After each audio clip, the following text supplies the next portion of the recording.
नमस्कार, प्रवासाक्षी news network पर आप सभी का स्वागत है। प्रवासी मजदूरों को आज तब बड़ी राहत मिली, खासतौर पे झारखंड के प्रवासी श्रमिकों को, जब आज वो तेलंगाना से ट्रेन के जरिए सफर करके झारखंड के हटिया रेलवे स्टेशन पहुंचे और इस अवसर पर उनकी खुशी देखते ही बनती थी। जो प्रवासी श्रमिक हैं, छात्र हैं या जो पर्यटक तेलंगाना में फंसे हुए थे, आज वो झारखंड पहुंचे और इस दौरान जो पूरा हटिया रेलवे स्टेशन उसको पहले से प्रशासन ने सैनिटाइज किया था और इस दौरान पुलिस और प्रशासन के बड़े अधिकारी वहां पर थे और यात्रियों का स्वागत भी किया गया। हालांकि उनको घर पहुंचाने की व्यवस्था की गई, लेकिन पूरी तरह से इस मामले में सतर्कता बरती जा रही है कि किसी का भी अगर जो तापमान है वो बढ़ा हुआ है तो उसको क्वारंटीन किया जाए और प्रशासन के अधिकारी पूरी देखरेख की व्यवस्था के लिए वहां मौजूद थे। लेकिन जो प्रवासी श्रमिक हैं उनको बड़ी प्रसन्नता है आज की, वो खासतौर पे तेलंगाना से चल के झारखंड पहुंच गए। ऐसे ही अन्य जो प्रवासी श्रमिक हैं, हमारे मजदूर भाई हैं, उन सबके मन में एक आशा जगी है कि अब जल्दी ही वो भी अपने घर तक पहुंच पाएंगे। इस बीच अगर बात करें कोरोना वायरस के संक्रमण की, तो ये काफी बढ़ता जा रहा है। 36,000 को लगभग पार कर चुका है, 1150 लोगों की अब तक मृत्यु हो चुकी है। हालांकि ठीक होने वालों का भी आंकड़ा बहुत अच्छा है, लेकिन महाराष्ट्र में स्थिति थोड़ी गंभीर दिख रही है। और इसके अलावा अगर बात करें गुजरात की, दिल्ली की, उत्तर प्रदेश की, मध्य प्रदेश के, तो आंकड़े लगातार आ रहे हैं। इस बीच आज केंद्रीय गृह मंत्रालय ने घोषणा की कि देश में लॉकडाउन को 2 सप्ताह के लिए और बढ़ा दिया गया है, लेकिन इसमें कुछ ढील भी दी गई है। हालांकि ऐसे बहुत सारे लोग थे जो कि शराब के लिए, पान के लिए, गुटखा के लिए, बीड़ी के लिए राहत का इंतजार कर रहे थे कब ये दुकानें खुलेंगी। उनकी शायद सुन ली है, क्योंकि राज्य सरकारों ने इसके लिए केंद्र पर दबाव बनाया था कि ये सब खासतौर पर शराब की दुकानों को खोलने की अनुमति दी जाए। दरअसल जो राज्य है, चाहे केंद्र को ले लीजिए आप, जो शराब से जो आमदनी होती है या पेट्रोल और डीजल से जो आमदनी होती है, ये इनके पास सबसे बड़ा जरिया होता है आमदनी का। और क्योंकि राज्य सरकारों को इस समय बहुत खर्च करना पड़ रहा है, केंद्र को बहुत खर्च करना पड़ रहा है कोविड-19 से जो जारी जंग है उसमें, तो इसके लिए राजस्व में कुछ वृद्धि हो जाए, राजस्व कुछ संग्रह हो, इसके लिए ये जो शराब, खासतौर पे शराब की दुकानों की खोलने की घोषणा की गई है। लेकिन इस दौरान जो सोशल डिस्टेंसिंग है वो बनाए रखनी होगी। आइए आपको समझाते हैं कि क्या क्या जो रेड जोन, ग्रीन जोन और ऑरेंज जोन में जो जो चीजें रहेंगी। लेकिन उससे पहले आज की एक और बड़ी खबर से आपको रूबरू करा देते हैं। वो बड़ी खबर आई है सेना की तरफ से। दरअसल कोरोना वायरस महामारी से निपटने के लिए अग्रिम मोर्चे पर तैनात चिकित्सकों, अन्य स्वास्थ्य कर्मियों और पुलिस कर्मियों जैसे लाखों लोगों का देश के सशस्त्र बल रविवार को भव्य तरीके से आभार प्रकट करेंगे। इसके तहत लड़ाकू विमान फ्लाई पास्ट करेंगे, सेना के बैंड बजाए जाएंगे, नौसेना के हेलीकॉप्टर कोविड-19 रोगियों के इलाज में जुटे अस्पतालों पर फूल बरसाएंगे और नौसेना के जहाजों को प्रकाशमान किया जाएगा। प्रमुख रक्षा अध्यक्ष यानी सीडीएस जनरल बिपिन रावत ने शुक्रवार को सेना के तीनों अंगों के प्रमुखों, थल सेना प्रमुख एमएम नरवणे, नौसेना प्रमुख एडमिरल करमबीर सिंह और वायुसेना प्रमुख air chief marshal RKS Bhadauria की उपस्थिति वाले संवाददाता सम्मेलन में यह घोषणा की। जनरल रावत ने कहा, कोरोना वायरस संकट से निपटने के लिए राष्ट्र एकजुटता के साथ खड़ा है और इस महामारी से शीघ्र उबरने की क्षमता प्रदर्शित की है। सशस्त्र बलों की ओर से मैं सभी कोरोना योद्धाओं, चिकित्सक, नर्स, स्वच्छता कर्मी, पुलिस, होमगार्ड, सामान पहुंचाने वाले लोगों और मीडिया का धन्यवाद देना चाहता हूं। जनवरी में देश के प्रथम सीडीएस का प्रभार संभालने के बाद उन्होंने अपने पहले संवाददाता सम्मेलन में कहा, 3 मई को तीनों बलों द्वारा विशेष आभार प्रकट करने के तौर पर कुछ विशेष गतिविधियां की जाएंगी। जनरल रावत ने कहा कि महामारी से निपट रहे अग्रिम मोर्चे पर तैनात सभी कर्मियों के सम्मान में रविवार शाम वायुसेना श्रीनगर से तिरुवनंतपुरम तक और डिब्रूगढ़ से लेकर कच्छ तक फ्लाई पास्ट करेगी। इसमें लड़ाकू विमान भी भाग लेंगे। सीडीएस ने कहा कि नौसेना के हेलीकॉप्टर कोविड-19 रोगियों का इलाज कर रहे अस्पतालों पर फूल बरसाएंगे। उन्होंने कहा कि थल सेना लगभग प्रत्येक जिले में कुछ कोविड-19 अस्पतालों के सामने माउंटेन बैंड का प्रदर्शन करेगी, जबकि नौसेना कोरोना योद्धाओं का आभार जताने के लिए तटीय इलाकों में अपने जंगी जहाजों को तैनात करेगी और रविवार शाम कोरोना योद्धाओं को धन्यवाद देने के लिए उन्हें प्रकाशमान किया जाएगा। उन्होंने कहा कि इसके अलावा देश भर में पुलिस स्मारक पर पुष्प चक्र अर्पित किए जाएंगे। जनरल रावत ने कहा, हमारे पुलिसकर्मी महामारी के खिलाफ देश की लड़ाई में एक महान कार्य कर रहे हैं, उन्हें रेड जोन में तैनात किया गया है। हम पुलिसकर्मियों का भी आभार प्रकट करना चाहते हैं।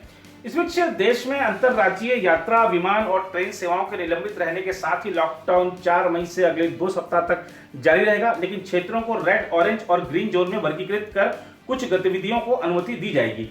एक आधिकारिक बयान में कहा गया है कि मंत्रालय ने 4 मई से 2 हफ्तों की अवधि के लिए लॉकडाउन बढ़ाने का आदेश आपदा प्रबंधन अधिनियम 2005 के तहत जारी किया है।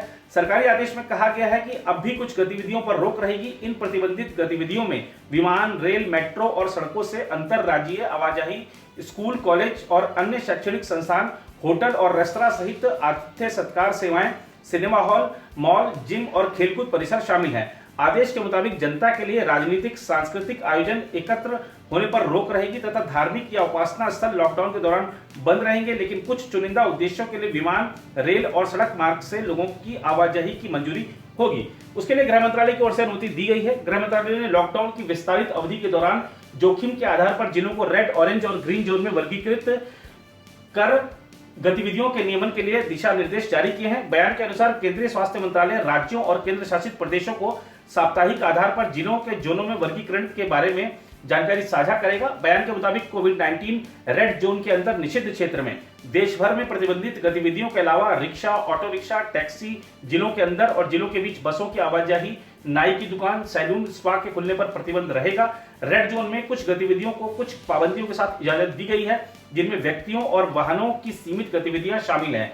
4 पहिए वाहन में ड्राइवर के अलावा अधिकतम 2 लोग और 2 पहिया वाहन पर बस उसे चलाने वाला हो सकता है। विशेष आर्थिक क्षेत्रों, निर्यातोन्मुखी इकाइयों, औद्योगिक एस्टेट और औद्योगिक टाउनशिप समेत शहरी क्षेत्रों में औद्योगिक प्रतिष्ठानों में नियंत्रण के साथ गतिविधियों को अनुमति दी गई है। शहरी क्षेत्रों में निर्माण गतिविधियों को अनुमति दी गई है, बशर्ते श्रमिक वहीं रहते हों और बाहर से नहीं आते हों। नवीकरणीय ऊर्जा परियोजनाओं को भी मंजूरी दी गई है। शहरों में सभी गैर जरूरी वस्तुओं के लिए मॉलों, बाजारों और बाजार परिसरों को खुलने की इजाजत नहीं होगी, लेकिन कॉलोनियों में एकल दुकानें खुल सकती हैं और वहां जरूरी और गैर जरूरी वस्तुओं का भेद नहीं होगा। रेड जोन में केवल जरूरी वस्तुओं के लिए ई कॉमर्स गतिविधियों की इजाजत है। निजी कार्यालय 1/3 श्रमिक के साथ खुल सकते हैं, बाकी 2/3 घर से काम कर सकते हैं। सभी सरकारी कार्यालयों में उप सचिव स्तर के ऊपर के 100% अधिकारियों काम करेंगे और बाकी कर्मियों में बस 1/3 कार्यालय आएंगे। रेड जोन में ज्यादातर वाणिज्यिक और निजी प्रतिष्ठानों की अनुमति दी गई है, जिनमें प्रिंट और इलेक्ट्रॉनिक मीडिया, आईटी और उससे संबंधित इकाइयां, डाटा और कॉल सेंटर, प्रशीतन भंडार और गोदाम सेवाएं, निजी सुरक्षा आदि शामिल हैं। बयान के अनुसार ऑरेंज जोन में रेड जोन की मान्य गतिविधियों के अलावा टैक्सियां, कैब एग्रीगेटर की अनुमति होगी और उसमें 1 ड्राइवर और बस 1 सवारी होगी। ग्रीन जोन में सीमित प्रतिबंधित गतिविधियों को छोड़कर बाकी सभी गतिविधियों की इजाजत होगी। बसें चल सकती हैं, लेकिन उसमें महज 50% यात्री ही होंगे। कोविड-19 निषिद्ध क्षेत्र में रह रहे लोगों के लिए आरोग्य सेतु मोबाइल ऐप आवश्यक है। लॉकडाउन के दौरान सार्वजनिक स्थानों पर शराब पीने, पान, गुटखा, तंबाकू आदि खाने की इजाजत नहीं होगी। हालांकि न्यूनतम 6 फुट की दूरी ग्राहकों के बीच सुनिश्चित करने के बाद शराब, पान, तंबाकू की बिक्री करने की इजाजत होगी तथा दुकान पर एक समय में 5 से अधिक लोग नहीं होंगे। इसके अलावा ग्रीन जोन के जिलों में नाई की दुकानें, सैलून समेत अन्य जरूरी सेवाओं और वस्तुएं मुहैया कराने वाले संस्थान भी 4 मई से खुल जाएंगे। Cinema hall, mall, gym, sports complex आदि बंद रहेंगे। इसके अलावा 3 मई के बाद जिन जिलों में फैक्ट्रियों, दुकानों, छोटे मोटे उद्योगों समेत ट्रांसपोर्ट और अन्य सेवाओं को भी शर्तों के साथ पूरी तरह खोलने की अनुमति दे दी गई है। इसमें भारत की एक बड़ी कामयाबी थी कि संकट का समय जब भी आया, भारत आत्मनिर्भर हुआ है। और ये भी जो संकट का समय है, इसमें हमने देखा कि हमने जो हमारे चिकित्सा उपकरण हमको बाहर से मंगाने पड़ते थे, उसमें कभी गुणवत्ता का सवाल आया, कभी प्राइसिंग का सवाल आया, कभी जो डिलीवरी है उसमें देरी हुई। तो ऐसे बहुत सारे जो मुद्दे उठे और इसको देखते हुए भारत आत्मनिर्भर हुआ है। चाहे पीपीई किट बनाने की बात हो, चाहे कोविड-19 की जो जांच किट है उसकी बनाने की बात हो, वेंटिलेटर बनाने की बात हो, मास्क बनाने की बात हो, सैनिटाइजर बनाने की बात हो, ऐसे बहुत सारे जो चिकित्सा उपकरण खासतौर पर इस समय जरूरी है, उसमें भारत आत्मनिर्भर हुआ है। और आज जो स्वास्थ्य मंत्रालय की प्रेस कॉन्फ्रेंस हुई है, उसमें एक चीज साफ कर दी गई है कि किसी प्रकार की चिकित्सा उपकरणों की कोई कमी नहीं है और आगे क्या जरूरतें पड़ सकती हैं उसको देखते हुए ऑर्डर भी किए गए हैं और समय पर चीजें मिल जाएं, इसकी जो सुनिश्चितता की जा रही है। साथ ही जो एक कुछ खबरें चली थी कि शायद ऑक्सीजन सिलेंडर कम है, तो बता दिया गया कि ऐसी कोई कमी नहीं है। भारत में पर्याप्त सिलेंडर है और वेंटिलेटर भी पर्याप्त मात्रा में, कहीं किसी प्रकार की कोई कमी नहीं है। और सरकार हर मुद्दे पर खासतौर पर राज्यों के साथ समन्वय बनाए हुए है ताकि जहां भी जरूरत पड़ती है उसको पूरा किया जाए। फिलहाल इस रिपोर्ट में इतना ही, बाकी देशों की खबरों के लिए बने रहे प्रभा साक्षी के साथ।